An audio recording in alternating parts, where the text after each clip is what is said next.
Okay, okay. Like, so what's this piece? What do you call this piece right here? This is Big Zen. So this is a depiction of me, and it's unfinished, but the concept is out of my mind. I rap, I cut hair, I paint, and so we got microphones, some clippers up there, and it's just got my eyes closed and my head down, and just showing all of the different things that come out of my mind. You know what I'm saying? What's on my head? That's like this tattoo I plan on getting. But yeah, Okay, out of the. yeah. So what's that like It's a a gor- it's a gorilla okay. with a three-eyed raven coming over his head and his wings wrapping around the side. Yeah, Okay. yeah, yeah. Okay, that's what's up. That's a dope piece. That's an Thank you, interesting piece right there. thank you. And then you got what's this one right here? This one is a painting of me painting. I always everything I paint is like I have a original like I think I ain't never seen that before, and that's what inspires me to do it. So you got some kids just goofing around down here, and then you got me coming over the top actually painting the painting. That's why it's like semi unfinished. So I'm painting the painting of them. So it's just a different concept. Okay. Off of that loud I came up with That's concept. what's up. One thing I will say, man, what the thing about art, when we look at art, like it's a conscious skill. Mm. You see what I'm saying? It's a conscious skill that you kind of like give to the people. Yeah. You know what I mean? Because it's your creativity. You Hmm. know what I mean? And you turn that, you turn your creativity and you evoke emotions, Yeah. That's the ideals, goal. and beauty. You That's the see what I'm goal. saying? Yeah, for So sure. I mean, you conscious in a lot of things that you do, and it's obvious that you put thought into it. Yeah. You know what I'm saying? Now, if we look at this piece right here, so we going into this piece right here. Go ahead and break this down because this. So this is the Mask of Benin, uh, and it's got a little bit of a backstory. So there was a festival here called the Afram Fest in the '90s. My Uh-huh. father was commissioned to make the logo for some of their flyers and things like that. We went to the Norfolk Public Library, looked in the encyclopedia, Uh-huh. and found African mask, and we picked the one that just spoke to us, or he picked the one that just spoke to him. He came home, he made the logo. They liked it so much they put it on everything, every T-shirt. So Okay. there was hundreds of thousands of T-shirts, pamphlets, and all of this that had this painting on it. This pre-internet. So right now, if you Google African mask, this would be the first or one of the first to come up. And Black Panther, when Killmonger was in the museum looking at all that Yeah. stuff, he had this mask was in the museum, and he asked him, "Where's this mask come from?" And they were like, "That's the mask of Benin." And he was like, "Nah, that's from Wakanda, obviously." Yeah. But I feel like because of this mask being used in that way that my father picked for it to be used, um, it became in our consciousness. Like Yeah. when the internet came out and people Google African mask, it got moved up in the algorithm or a search engine to be one of the first ones, and that's how it ended up in Black Panther, in my belief. Right Okay. now, we got our DNA done. My sister did, and we come from the Benin people. Oh, so And then I took my father's face and superimposed it over the mask, and every single feature matches perfectly. yeah. Lips, nose, eyes, his face, and it's of a woman, the mask. But as I said, his features matched it, so I put my father's face on it, and that's my father's face. And what this is called African pride, and what this painting means is because the painting is actually wood. I mean, the mask is actually wood, Uh-huh. and you see the gold on it, right? So basically, they'll steal our culture, cover it in gold, and sell it back to us, while relegating us to the perimeter in the background in our natural state, calling us savage and uncivilized. Uh-huh. So that's the meaning for this African pride, and it's for sale. Yeah, that's what's up. It's all for sale. That's a story. That's a that's a rich story right there. Yeah, You see what I'm saying? I would say it's a story within itself, but obvious any painting that a person, made and put together is a story within itself. But this yeah. is rich right here because you talk about like when it first started, the Afro Fest. I'm Afram, Afro Afram, Fest. yeah, Yeah. African American Afram Fest, Yeah. yeah. So when the first one, this was like, This was the logo, yeah, that he yeah, that he picked, and we kind of randomly picked it. He was like, "Oh, that's nice," and we picked it, and it got you'll still see people with a old yeah. Afram Fest T-shirt on or whatever, but yeah. So the image of the logo he picked and the design he made went around the world. And yeah, So where was the Afro Fest at? it was in Waterside in Norfolk. In Norfolk, okay, Yeah. that's And then okay, they shut it down. They were, hating, I guess. They okay, said they didn't want no festivals. They stopped all of them. Then they let the Harbor Fest come back, yeah, stuff like that. But okay, all right, that's what's up. yeah, yep. Yeah, this painting definitely for sale. Y'all make sure y'all contact who they contacting when it. Big Zen Energy on Instagram. Yeah, exactly, man, exactly. Let's take this one right here. Let's see, Where we let's at? see. Right here? Yeah, this one right here. Okay, so you the man behind the camera actually knows, you know, I was with this chick. You saw her a lot, the short chick with the Okay, dreads. that's I see it. Yeah, So that's like a I'm like story. Taylor Swift with my paintings sometimes because I'm gonna get the last word, right? Yeah, You know what I'm saying? So you got this chick right here, and you see she's crying and she has a spear, but the head of the spear is shaped like a heart. So in this particular relationship, she would attack you and say it's out of love, but it's really from the demons that are from her life. And she would always keep it on the move, and that's why this arrow she's dodging. It's like she would just always be keeping it on the move. She's a runner, she's a track star, because she would act like everything's an attack. You know what I'm saying? yeah. So this just fit that situation, a real toxic relationship I was in. You know what I mean? So it's like like her past trauma. Her past trauma caused her to be so toxic. You know what I'm saying? Yeah. Yeah. Yep. Damn, that's a deep painting. That's a deep right there. With This okay. is, you see, it's a real eyelash. Yeah. Okay. That's this chick. This is her eyelash that she Yeah. left here, right? And it's actually it's a dude holding a phone.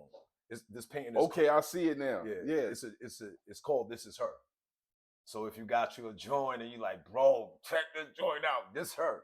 So Yeah. this, Okay. Yeah. it's like speaking on the modern phenomenon, cell phones and just relationships. So this is just that chick. Okay. Man, one thing I like is that you write and you draw art from the lens of yourself. You Yeah. see what I'm saying? Yeah. And when I say yourself, I'm talking about Black people. Yes. I'm talking about Unapologetically. a rich history. Absolutely. You know what I mean? And because a lot of times people write art and they write art from the lenses of white people. Yeah. Yeah. You know what I'm saying? I find it. I've only painted like one white person. That's Anthony Bourdain, actually. Yeah. If you know who he is, I painted him as the Joker that's hanging in a barbershop up the Yeah. street. But I just, I paint what's on my mind and what's Yeah. on my heart. From my perspective, all my art is like unapologetically comic book inspired, graphic illustration, hip hop, revolutionary, Yeah. Black nationalism type stuff. So yeah. Yeah, that's what's up. Let's take a look at I like that they get the let's look at this one right here because this is a bright smile, but you never know with art. This is shout out to my brother Reg L. This is his sister. Okay. Right, beautiful young lady, and she was a doctor. She was like 24, doctor, just did everything right in life. It was no baby daddies, nothing. She was in a beauty store in Texas and just dropped dead. And so I started this painting for him, and I lost the phone with the picture of her in there to finish it up with her eyes and the teeth in there or whatever. But yeah, it's just in remembrance of his sister, man, because he's such a good dude and been a good dude to me, and it hit him real hard. So I gotta finish that and get it to him. Yeah. You know what I'm saying? But yeah, that's his sister. That's what's up. And then you got it blue because she was a doctor. Well, I put that on her, the head wrap, and make it look a little like angelic. You know what I'm saying? Like because she passed on and whatnot. Yeah. Okay. All right. This right here, this is my first day in Virginia. Actually, so this is interesting. Yeah, this is my father right here, and then all these other dudes are my uncles. Right. Okay. This is me back here. It's unfinished as well. But this is me back here on the couch, waking up on the couch, right? Because I woke up in Virginia to a house full of like, how do I want scammers? Yeah. They was all, you see, they're all on the phone, right? Yeah. They was running a scam on the phone, and my uncle Sal, rest in peace, right here. He took the case for everybody and went up to the feds for a little while. Well, he Dominican? Nah. Oh, okay. And here's the wild part, they were all on the phone. I woke up to this big chaotic scene, and it's I'm conflating a little bit because my actual first day in Virginia wasn't like this exactly, but this just shows the atmosphere that I came into from New York. But I woke up and they're all talking, and Italian accents. Hey, what the fuck are you talking about? Get out of here, right? Yeah. And Sal, being from Jersey and being around those type of people, he had the S curl pushed to the Yeah. back, the track suits. You couldn't tell him he wasn't Italian. He ain't act like or say Yeah, Italian, yeah. but just everything about him was like one of those Italian mafioso guys. So yeah, that's John, that's Paul, that's Sal, and some other characters, and my dad because he's super tall in the middle there. What Yep. he was? Is he working out? Nah, he Okay. just was rocking hoochie daddy shorts. Okay, okay. Back in the day, Okay. you know, he was a brolic, handsome guy. So, Yeah, you know yeah, what I mean? okay. He would rock. It wasn't that short. I don't think I'm gonna Yeah, have to make him a little yeah, longer. yeah. But it looked like a one You piece. catching that? You catching that? Hey, Dad, I'm gonna finish the painting, Dad. Nah, Get him chill, up chill. there. But as I said, this is pretty much a sketch. I done worked on it maybe twice, you know. And when I get the concept and the idea, it's almost like it's already on the canvas, just waiting for me to bring it out. Yeah. So that's how easily and quickly it comes to me. And on the outside here, you see a lady. That's my mom's. She's my stepmother, but she's my mother. She's outside and she's on a little. She's just laying on a lawn chair, or whatever. Yeah. And then there's this green car, which was my dad's first car that I saw him have when I got down here, and it just kind of represents, you know, where I came from and where my family came from, and you know, humble beginnings. You know what I'm saying? Yep. Okay. Yeah, that's a good one right there, man. Yeah, man. Let's take a look at this one. Y'all know I that. mean, hey, ladies, you know what I'm saying? It's Hey. unfinished. Angela Bassett, please forgive me. I did not. Your forehead ain't that big, but I gotta finish it. All right. Yeah. But this is the scene when Angela Bassett was walking away from the car that she lit on fire and waiting to exhale. You know what I'm saying? I'm working on a series of paintings that you know, all those movies that we watch in the holidays. You know, Yeah. Temptation, Five Heartbeats, Yeah, exactly. Love Jones, Waiting to Exhale. So I'm working on a series of paintings commemorating and just really promoting the classic nature of the filmmaking from the 80s and 90s that we don't really see too much more of. You know, we got Sinners, which, you know, congratulations to all of the Oscar wins that they got and everything. But yeah, this is just an example of some great black cinema and an iconic scene in the movie. So let me ask you, do you think she was justified in burning that car in those clothes? You don't think she was justified? I'm a man. Leave that man property alone. Yeah, yeah. That's like me going and cutting your wig or cutting your weave out your hair. Yeah. But, you know, I understand because I'm a human. But as a man, I'm like, all them suits, that man paid all that money. You know, but, you know, you do dirt, you get dirt. Yeah, ladies, maintain your match. You know, don't be burning stuff. You know what I'm saying? And then we got this one right here. So I call this Sucker for Love. Right, you got the word love down there. He's looking at it, and as you can see with the red on his face, the love is the light source because he's blue, which represents sadness, right? And he's looking down at love because, you know, he desires it so much.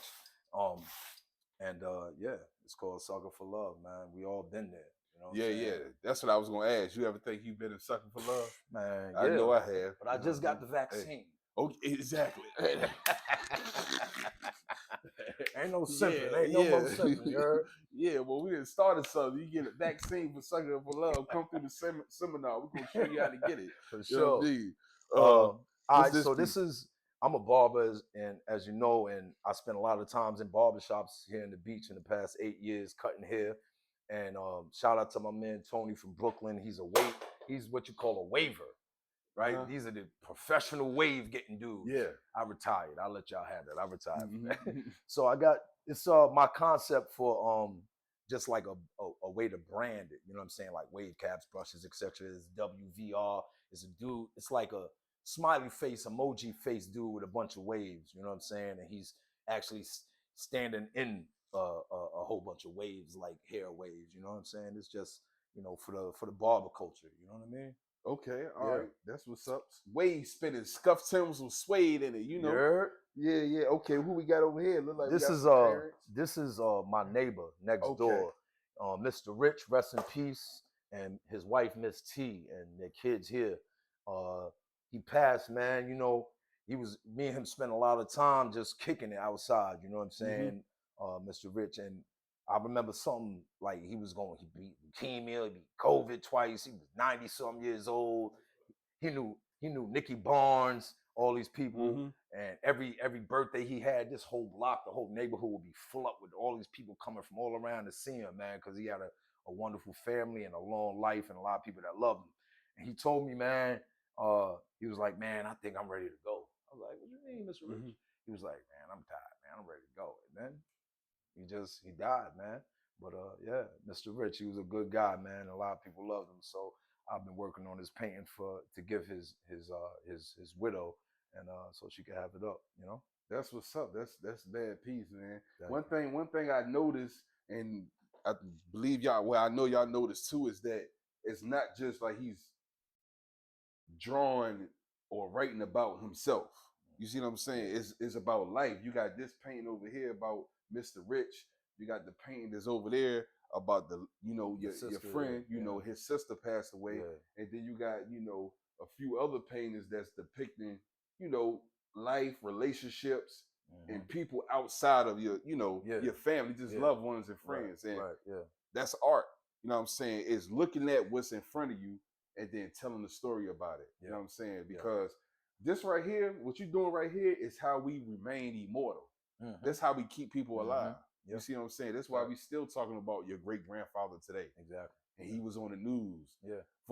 And people talking about him that, we don't even know. Right, yeah, for sure. Like Martin Luther King, like we talking about him, we don't even know. Right. That's how you keep people alive and keep them immortal. So, I appreciate that, respect that, and I'm pretty I know his family gonna love it. Yeah, they gonna love it. And then if we go to this piece right here, look. That just this is representative of the emotions I go through as a person, man. I wasn't feeling great, and so I just wanted a painting that reflected that. And this is just a guy who ain't feeling great, man. And we all been there, you know what I mean? But you don't even have like a deep meaning. I was just like, I want to paint how I feel, So it's a pretty cathartic, therapeutic painting for me, It is, dude, because he got a pimple right there. Nah, that's like he got the little handlebar. It's like it's like an older guy, He got the handlebar mustache with a little patch down here. That's okay. Yeah. For sure.